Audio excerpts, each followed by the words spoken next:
अस्सलाम वालेकुम, welcome to smart work zone. आज हम CS 604 की फ़ाइनल टर्म की प्रिपरेशन स्टार्ट कर रहे हैं। ये हमारी वीडियो का पार्ट 1 होगा। इसमें हम कोशिश करेंगे कि ज़्यादा से ज़्यादा जो कंसेप्ट है वो क्लियर कर लें। उसके बाद जो है सारे जो हैं वो एक ही वीडियो में तो नहीं होंगे, तो बाकी जो पार्ट हैं पार्ट 2 और पार्ट 3 वो आपको डिस्क्रिप्शन में मिल जाएंगे। बाकी जो हमारे कंसेप्ट हम कोशिश करेंगे उसमें हमारे क्लियर हो जाएँ। तो वीडियो स्टार्ट करते हैं। सबसे पहला हमारा क्वेश्चन है, the semaphore empty is initialised to the value dash and semaphore full is initialised to the value dash. यहाँ वो दो चीज़ों की बात कर रहा है, एक तो सेमोफोर एम्प्टी की और एक सेमोफोर फुल की। देखिए ये एक्चुअल में है क्या। हमारे पास जो है एक अगर हम बात करें, एक हमारे पास बफर है। बफर आप जानते हैं क्या होता है कि जिसके अंदर हम टेम्परेरीली अपने डाटा को स्टोर कर लेते हैं। ठीक है, तो ये हमारे पास एक बफर बना हुआ है। तो कहता है कि आपके पास एक प्रोड्यूसर है जो कुछ प्रोड्यूस कर रहा है डाटा। ठीक है, वो प्रोड्यूस करके इसके अंदर जो है बफर के अंदर स्टोर कर लेगा, और एक आपके पास कंज्यूमर है, उसे जब डाटा चाहिए होगा तो वो इधर से लेगा और वो उसे यूज़ कर लेगा। ठीक हो गया। तो कहता है कि एक आपके पास प्रोड्यूसर है और कंज्यूमर है। प्रोड्यूसर जो है वो प्रोड्यूस करके इसके अंदर रख रहा है और कंज्यूमर जो है वो कंज्यूम कर रहा है।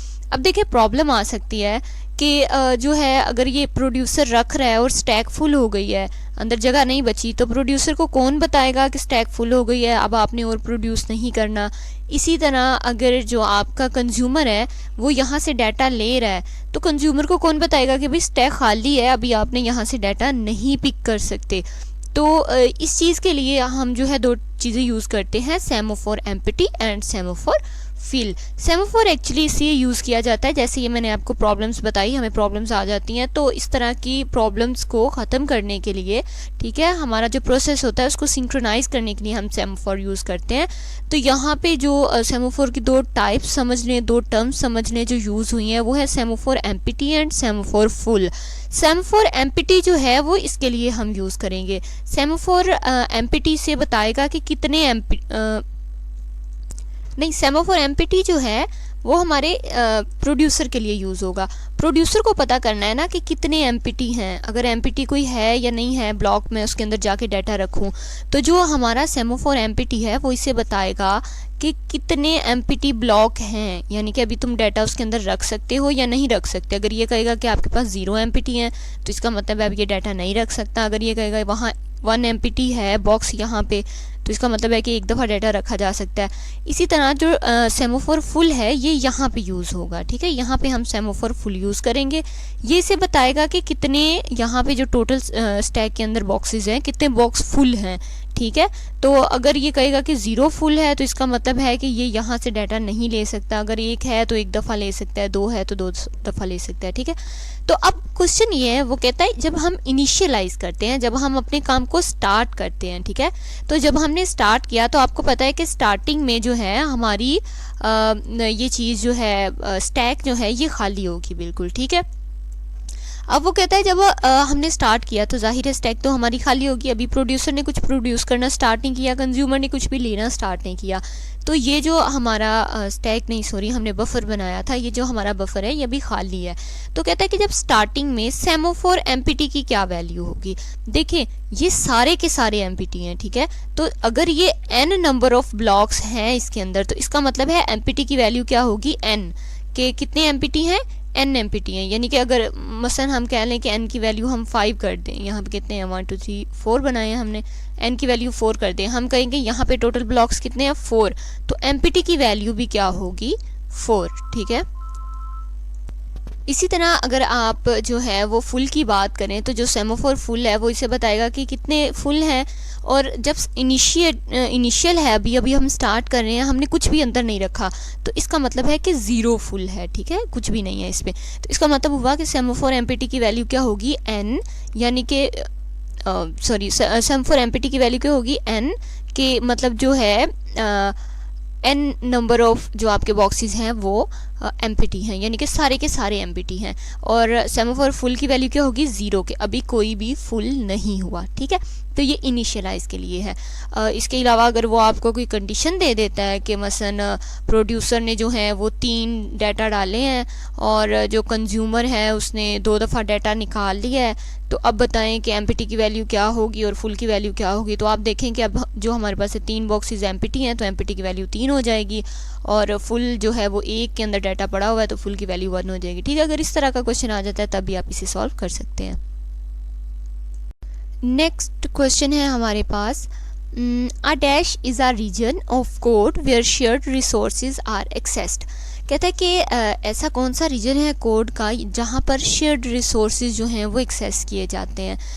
तो हमारे पास क्रिटिकल रीजन एक ऐसा रीजन होता है। देखिए क्रिटिकल रीजन कौन सा रीजन होता है, जिसे दोनों ने एक्सेस करना होता है। जैसे अभी हमने ऊपर बात की तो वो बफर जिसकी हम बात कर रहे थे, ठीक है ना, वो बफर जो था जिसको दोनों एक्सेस कर रहे थे, जिस पे जो है प्रोड्यूसर ने भी अपना काम करना है और कंज्यूमर ने भी अपना काम करना है, तो वो बफर जो है आपका उसको हम क्रिटिकल रीजन कहते हैं, यानी कि उसको जो है उस रीजन को शेयर किया जा रहा होता है, ठीक है। इसी तरह आप एग्जांपल ले सकते हैं, अगर आप बैंक की एग्जांपल लें तो जो आपकी रकम है, जो आपने रकम जमा करवाई हुई है, वो आपका जो है वो क्या होगा, शेयर्ड रिसोर्स होगा। उसको अगर आप एक्सेस करना चाहें, आप उसमें से कोई रकम निकलवाना चाहें या उसमें कुछ ऐड करना चाहें, आप भी उसे एक्सेस कर सकते हैं। या जैसे कि आपने बैंक को कोई जो है वो चेक दिया है और बैंक ने वो चेक जो है वो आपकी अमाउंट में जमा करना है, तो वो बैंक वाले जो हैं वो भी आपके उस डाटा को एक्सेस कर सकते हैं जितनी अमाउंट आपकी पड़ी हुई है। तो इस तरह से जो एक सेक्शन जिसे एक से ज़्यादा लोग एक्सेस कर सकते हैं वो हमारा शेयर्ड रिसोर्स होता है, और वो एक हिस्सा जिसको हम कर रहे हैं एक्सेस, ठीक है, उसे हम क्रिटिकल रीजन कहते हैं। वो क्रिटिकल रीजन हो जाता है ना, जैसे मैंने आपको प्रोड्यूसर कंज्यूमर की एग्जांपल में बताया कि ऐसा हो सकता है कि वहाँ डाटा फुल हो जाए या जब कंज्यूमर लेने आया तो अंदर कुछ पड़ा ही ना हो, इस वजह से उस रीजन को क्रिटिकल रीजन कहा जाता है। नेक्स्ट क्वेश्चन है हमारे पास, in dash technique memory is divided into several fixed size partitions. कहता है ऐसी कौन सी टेक्निक है जिसमें आपकी मेमोरी जो है, आपके पास जो मेन मेमोरी होती है उसको फिक्स्ड साइज की पार्टीशन में डिवाइड कर दिया जाता है। तो हमारे पास जो है वो एक तो multi programming with fix task होता है और एक multi programming with variable task होता है। हमारे पास टोटल मेमोरी होती है, ठीक है, तो जो भी प्रोसेस आएगा जो भी प्रोसेस एंटर हुआ है तो उसे कुछ मेमोरी चाहिए होगी अपना काम करने के लिए। तो हमारे पास 2 ऑप्शन होते हैं, या तो ये होता है कि हम अपनी मेमोरी को जो है वो इक्वल पार्ट्स में डिवाइड कर लें, ठीक है, और जब भी कोई प्रोसेस आए हमारे पास तो हम क्या करें कि उसे एक पार्ट दे दें मेमोरी का, ठीक है, जो हमने इक्वल साइज़ के पार्ट बनाए हुए हैं, हम कोई सा एक पार्ट मेमोरी का उसे दे दें और प्रोसेस को कहें कि तुमने जो भी काम करना है अपना इस हिस्से के अंदर अंदर कर लो, ठीक है। तो अब जैसे दूसरा प्रोसेस आया तो उसे दूसरा पार्ट दे दिया। इस तरह हमने क्या किया कि एक फिक्स्ड बॉक्स बना लिए पूरी मेमोरी के, और जो भी प्रोसेस आता है उसे हम एक बॉक्स या एक वो चंक दे देते हैं मेमोरी का और कहते हैं कि इसी के अंदर तुम्हारा जो भी प्रोसेस है वो कर लो। एक तो हो गया ये ऑप्शन। दूसरा ये है कि आप जो है वो अपनी मेमोरी को इस तरह डिवाइड नहीं करें, बल्कि जब आपके पास कोई प्रोसेस आता है तो आप उस प्रोसेस के हिसाब से, अगर वो आपका छोटा प्रोसेस है तो उसे आप थोड़ी स्पेस दे दें, ठीक है। अगर वो आपका बड़ा प्रोसेस है, अगर कोई प्रोसेस आया है और उससे ज़्यादा जगह चाहिए तो आप उसको जो है वो ज़्यादा जगह दे दें। तो इसके अंदर हम जो है वो फिक्स्ड आपके चंक्स नहीं बनाएंगे मेमोरी के, बल्कि वेरिएबल होंगे, ठीक है। तो यही 2 चीज़ें उससे यहाँ पे जो है जिस बारे में मेंशन किया हुआ है वो है कि वो कहता है कि एक तो ये है कि फिक्स टास्क हो सकते हैं, एक ये है कि वेरिएबल टास्क हो सकते हैं। तो क्वेश्चन में उसने कहा था कि ऐसा कौन सा हिस्सा है जिसके अंदर फिक्स साइज पार्टीशन की जाती है। तो देखिए नाम से ही पता चल रहा है फिक्स साइज पार्टीशन होगी तो वो multi programming with fix task होगा, और अगर हमारे पास वेरिएबल पार्टीशन होगी तो वो हमारे पास multi programming with variable task होगा। अगर वो आपको इस तरह क्वेश्चन पूछ लेता है कि वो कौन सी टेक्निक है जिसके अंदर हम प्रोसेस के हिसाब से मेमोरी का साइज जो है वो छोटा या बड़ा कर सकते हैं, तो वो हमारे पास multi programming with variable task होता है। तो इन दोनों के बारे में जिस तरह से भी क्वेश्चन आ जाए आप उसे सॉल्व कर सकते हैं। नेक्स्ट क्वेश्चन है हमारे पास, every dash generated by the CPU is divided into two parts, a page number and a page offset.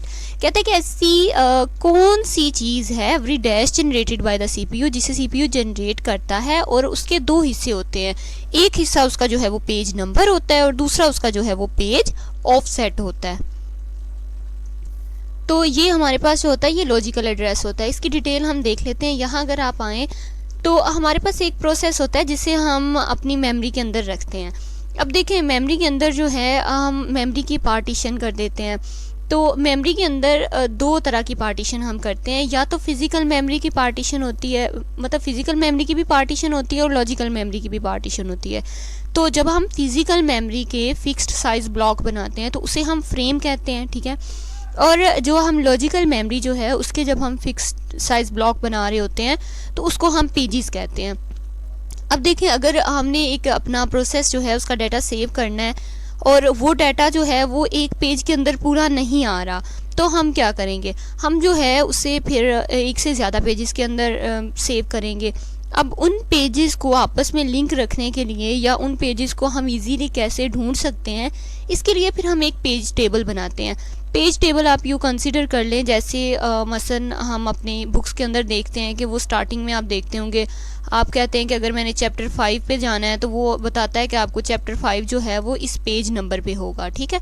तो इस तरह पेज टेबल भी इस तरह होगा कि अगर आप कहेंगे कि मुझे 5 वाले पेज पे जाना है तो वो आपको बताएगा कि इस मेमोरी एड्रेस पे जाएं तो आपको ये पेज जो है ये मिल जाएगा, ठीक है। तो हमारे जो पेजेस होते हैं वो हम इस तरह करते हैं, पेजेस टेबल यूज़ करते हैं। अब देखें यहाँ पे अगर आप ये एग्जांपल देखें तो आप देखेंगे कि यहाँ पे जो है ये प्रोसेस है, ठीक है। ये प्रोसेस एड्रेस स्पेस है, ये आपके पास पेज टेबल है और ये फिजिकल एड्रेस स्पेस है। अब अगर इसने आपको कहा है कि आपने जो है वो पेज नंबर 9 पे जाना है या पेज नंबर 3 पे जाना है, तो यहाँ पे आप आएंगे कि पेज नंबर मैंने 2 पे अगर जाना है, यहाँ पे 2 पे कर लेते हैं, ठीक है। 2 पे जाना है तो 2 पे आएंगे तो ये आपको कहेगा कि आप जो है वो मेमोरी 11 पे चले जाएं और फिर आप जो है यहाँ से मेमोरी 11 जो भी आपके पास यहाँ पे होगी वहाँ पे आएंगे और अपना डाटा जो है वो पिक कर लेंगे। तो इसके लिए आपको एक तो ये चीज़ चाहिए कि जो आपको पेज नंबर बताएगा और फिर पेज नंबर आपको उस मेमोरी पे लेके जाएगा, और दूसरा हमने बताया था कि वो एक फ्रेम, वो भी आपको यहीं से पता चलेगा कि वो फ्रेम कौन सा है या वो पेज ऑफसेट कौन सा है जिसके अंदर हमने जाना है, ठीक है।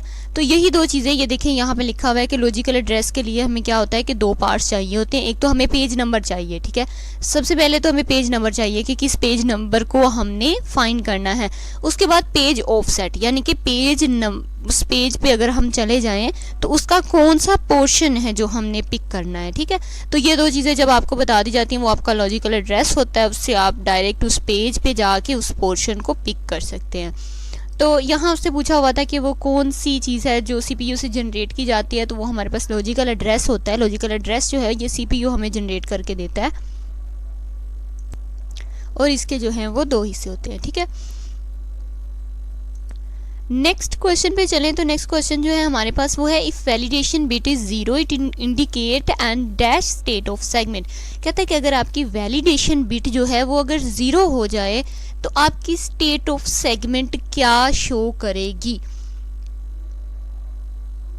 इसके लिए हम इधर नोट्स पे आते हैं। तो यहाँ मैं आपको बताती हूँ। देखिए हमने कहा कि हम अपनी मेमोरी को जो है वो सेगमेंट्स में डिवाइड कर देते हैं। तो हमारी मेमोरी के अंदर जो है वो बहुत सारे पोर्शंस बन गए। तो हम कहते हैं कि हमने ये एक सेगमेंट, किसी एक सेगमेंट की अगर बात करें तो आपको पता है कि कुछ सेगमेंट ऐसे होते हैं जो शेयर हो रहे होते हैं। जैसे हमने पहले शेयरिंग की बात की थी, वो क्या होता है कि एक से ज़्यादा जो प्रोसेसेस हैं वो उस सेगमेंट को यूज़ कर रहे होते हैं। अब ऐसा है कि अगर हर प्रोसेस आके इस सेगमेंट को यूज़ करेगा तो सेगमेंट की अपनी कुछ रिक्वायरमेंट्स होती हैं, उसके अपने कुछ जो हैं वो इंस्ट्रक्शंस होती हैं कि वो बस ये काम कर सकता है। मसलन अगर हम इस सेगमेंट की बात करें तो इस सेगमेंट की ये इंस्ट्रक्शन है कि इस सेगमेंट को सिर्फ रीड किया जा सकता है, यानी कि इस सेगमेंट को कोई भी अपडेट नहीं कर सकता। जो इसमें लिखा हुआ है यहाँ से डाटा ले तो सकता है लेकिन कोई भी डाटा यहाँ पे रीड नहीं किया जा सकता, ठीक है।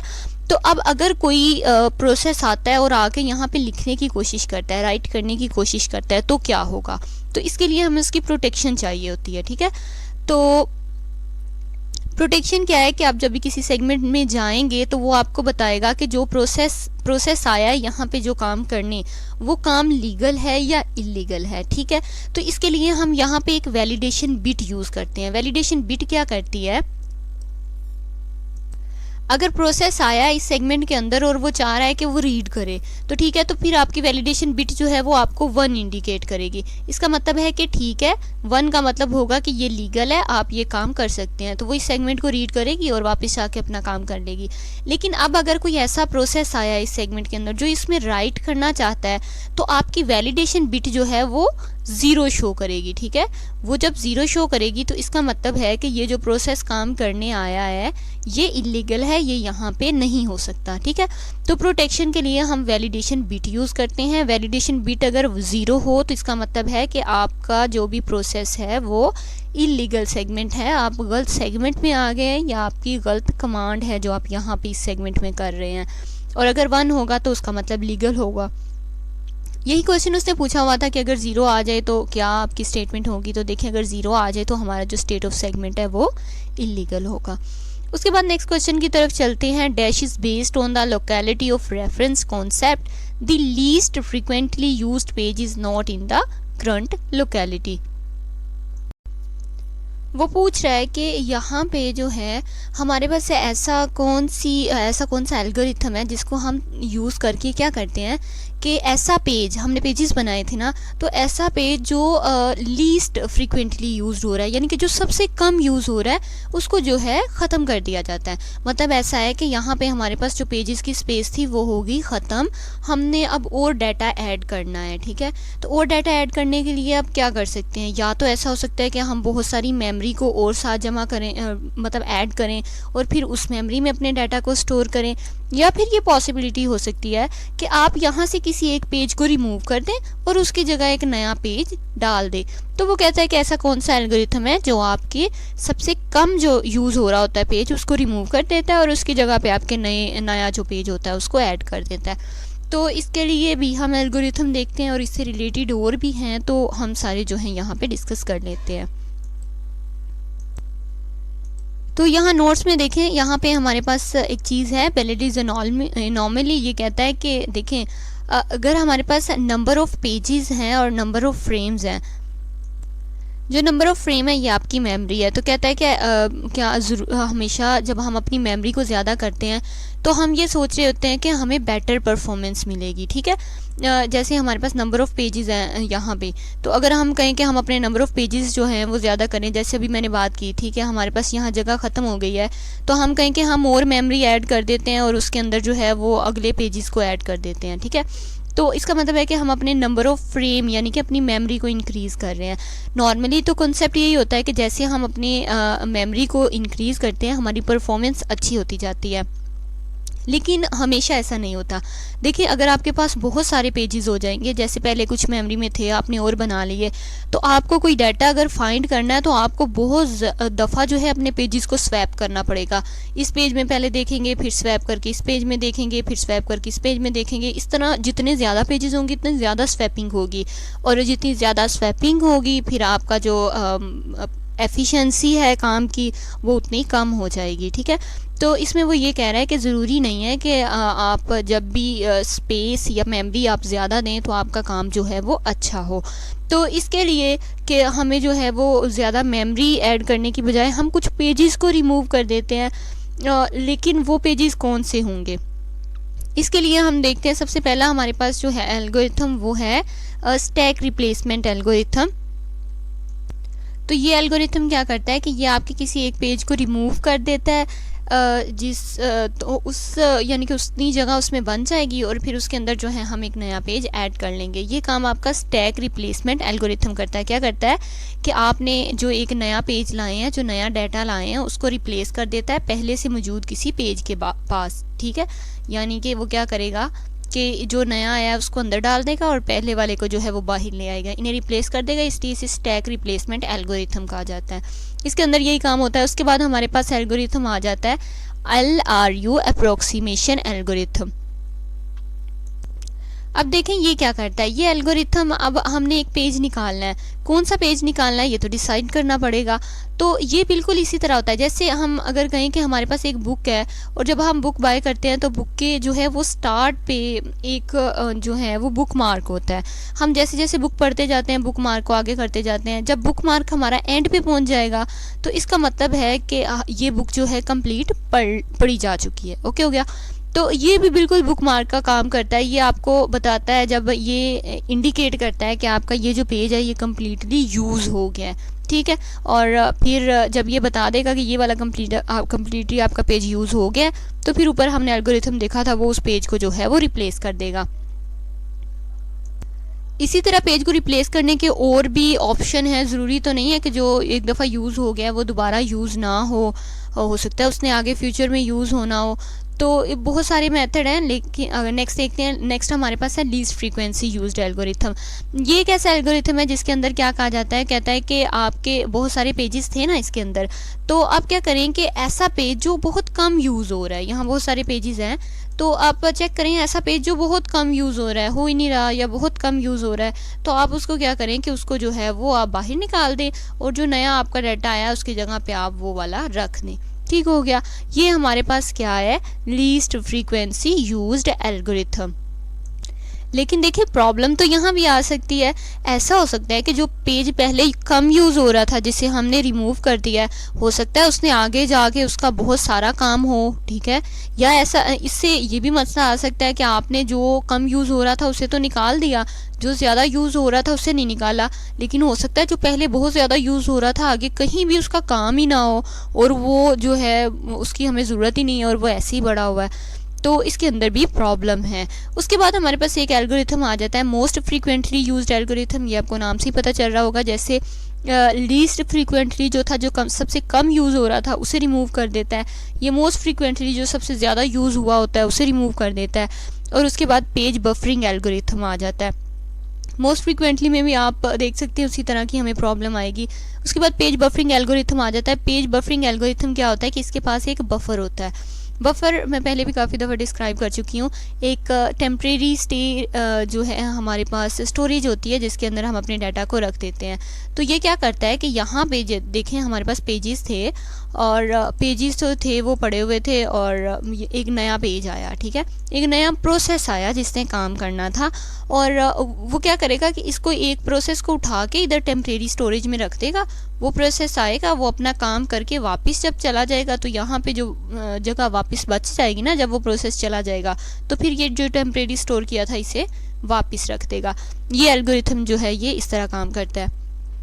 इनकी सारी जो है वो माइनर सी डिटेल मैंने आपको दे दी है, मतलब इससे इन सारे एल्गोरिथम से रिलेटेड जो भी क्वेश्चन आए आप उसे सॉल्व कर सकते हैं। इसे आप अगर आप रीड भी एक दफ़ा कर लेंगे तो आपको इजीली समझ आ जाएगा ये क्या कह रहा है, ठीक है। तो यहाँ पे उसने हमसे पूछा था कि जो फ्रीक्वेंटली यूज्ड हो रहा होता है, लीस्ट फ्रीक्वेंटली यूज्ड हो रहा होता है, यानी कि जो सबसे कम यूज़ हो रहा होता है उसको जब हम करंट लोकेलिटी में नहीं रखते, उसको हम रिमूव कर देते हैं, तो उसको हम लीस्ट फ्रीक्वेंटली यूज्ड एल्गोरिथम कहते हैं। नेक्स्ट क्वेश्चन की तरफ चलते हैं। In dash allocation scheme number of frames allocated to a process is proportional to its size. कहता है कि वो कौन सी ऐसी एलोकेशन स्कीम है जिसके अंदर हम फ्रेम्स को जो है प्रोसेस के साइज़ के हिसाब से उसे जो है वो फ्रेम्स एलोकेट करते हैं। तो हमारे पास 3 तरह के होते हैं, हम यहाँ नोट्स में देखते हैं। देखिए एलोकेशन ऑफ फ्रेम्स क्या है, आपको याद होगा मैंने आपको बताया था कि हम मेमोरी के जो है वो पार्ट्स में डिवाइड कर देते हैं और मेमोरी का जो हमारे पास एक पार्ट होता है उसको हम एक फ्रेम कहते हैं, ठीक है। तो अब जो भी प्रोसेस आएगा उसको कुछ यानी कि मेमोरी चाहिए, तो उसे हम कितने फ्रेम मेमोरी देंगे, 1 फ्रेम 2 फ्रेम, ये डिपेंड करता है। इस तरह मतलब देने के लिए कि हम कितने फ्रेम एलोकेट करेंगे किसी प्रोसेस को, इसकी 3 स्कीम्स हैं हमारे पास। पहली स्कीम तो ये है कि हम फिक्स्ड एलोकेशन करेंगे। फिक्स्ड एलोकेशन क्या है कि आप जो है वो इक्वली डिवाइड कर दें, सारे प्रोसेसेस को इक्वली जो है वो फ्रेम देते रहें, ठीक है। जितना एक प्रोसेस को फ्रेम दिया उतना ही आप दूसरे को दे देंगे। दूसरा है प्रोपोर्शनल एलोकेशन। प्रोपोर्शनल एलोकेशन क्या है कि आप जो प्रोसेस है उसके साइज़ के हिसाब से उसको आप फ्रेम देंगे, नंबर ऑफ़ फ्रेम्स देंगे। अगर बड़ा है तो उसे आप मसलन 3 दे रहे हैं, अगर वो छोटा है तो उसे आप 1 फ्रेम दे देंगे, इस तरह से। और थर्ड जो है वो है प्रायोरिटी एलोकेशन। प्रायोरिटी एलोकेशन क्या है कि किसी चीज़ की प्रायोरिटी की बेस पे आप कहते हैं कि जिसका साइज़ बड़ा है हम पहले उनको देंगे, ठीक है, पहले उनको फ्रेम देंगे। या मसलन आप क्या लेते हैं कि जिनका साइज़ छोटा है पहले हम उनको फ्रेम देंगे, उसके बाद उससे बड़े को उसके, इस तरह किसी तरह भी आप प्रायोरिटी बेस जो है वो एलोकेट कर सकते हैं। तो ये 3 स्कीम्स आपके पास होती हैं। यहाँ उससे पूछा हुआ है कि ऐसी कौन सी स्कीम है जिसके अंदर आप साइज़ के हिसाब से देते हैं, ठीक है।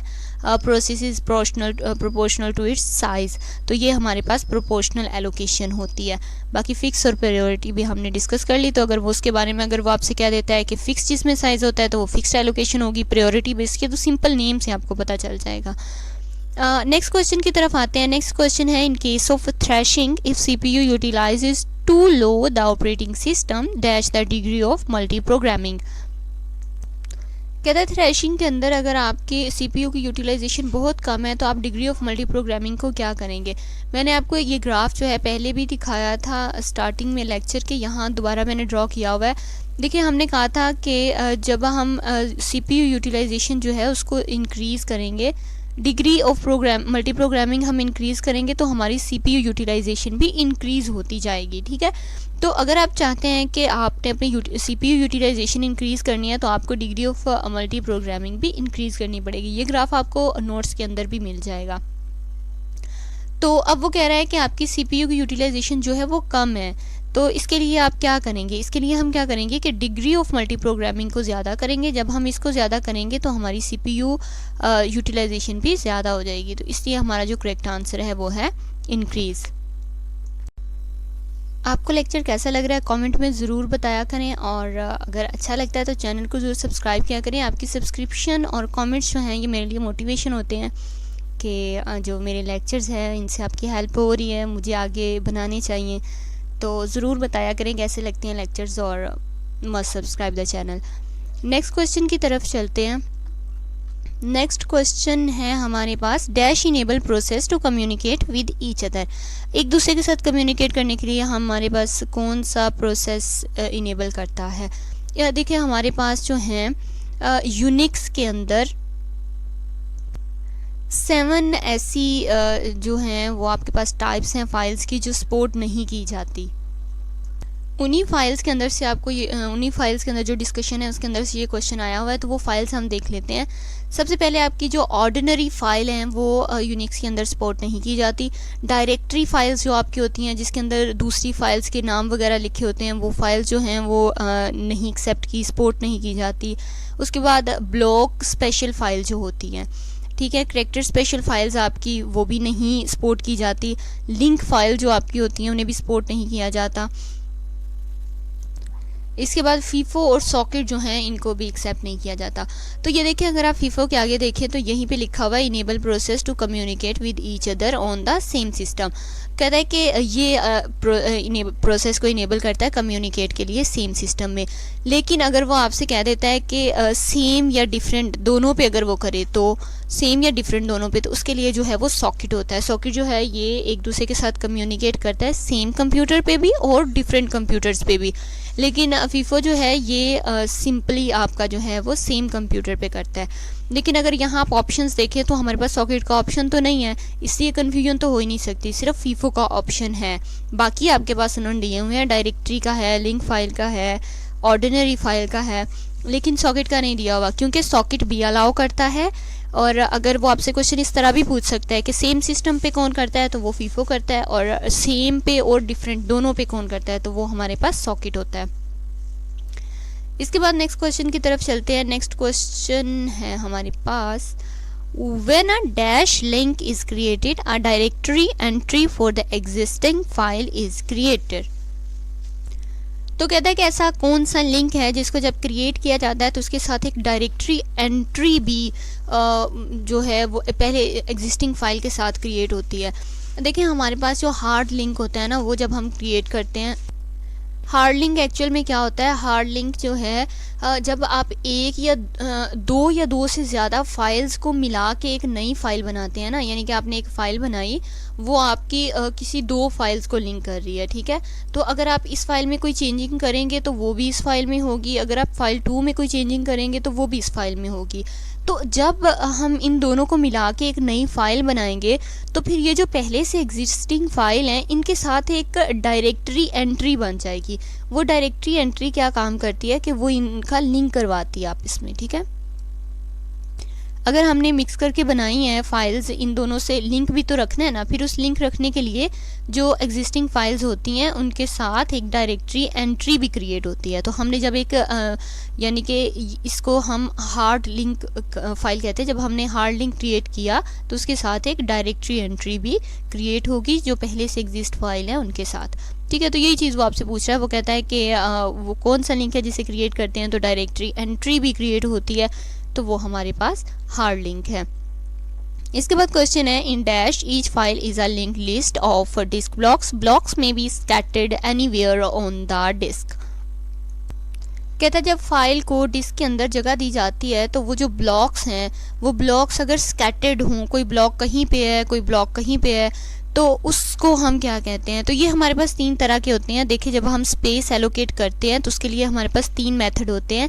पहला मेथड जो है वो हमारे पास कंटीजियस एलोकेशन होता है, दूसरा जो है वो लिंक्ड एलोकेशन होता है और थर्ड जो है वो इंडेक्स एलोकेशन होता है। कंटीजियस एलोकेशन में क्या होता है कि आप जो है वो साथ ब्लॉक्स को देते हैं, यानी कि अगर आपने इस तरह जो है डिस्क के अंदर जगह देनी है तो आप लीनियर ऑर्डर में देते हैं कि पहले ये वाला ब्लॉक मिलेगा, फिर उसे ये वाला ब्लॉक मिलेगा, फिर उसे ये वाला ब्लॉक मिलेगा, ठीक है। तो इस तरह आप एक लीनियर वे में उसे देते जाते हैं, तो वो आपका जो है वो कंटीजियस एलोकेशन होती है। इसके बाद अगर आप सेकंड पे आ जाए जो लिंक्ड एलोकेशन होती है, तो लिंक्ड एलोकेशन जो होती है ये आपके स्कैटर्ड होते हैं। एक आपने ब्लॉक यहाँ पे दे दिया, एक आपने ब्लॉक यहाँ पे दे दिया, एक आपने ब्लॉक यहाँ पे दे दिया, तो फिर इन सब ब्लॉक्स को आपस में लिंक भी करना होता है, ठीक है ना।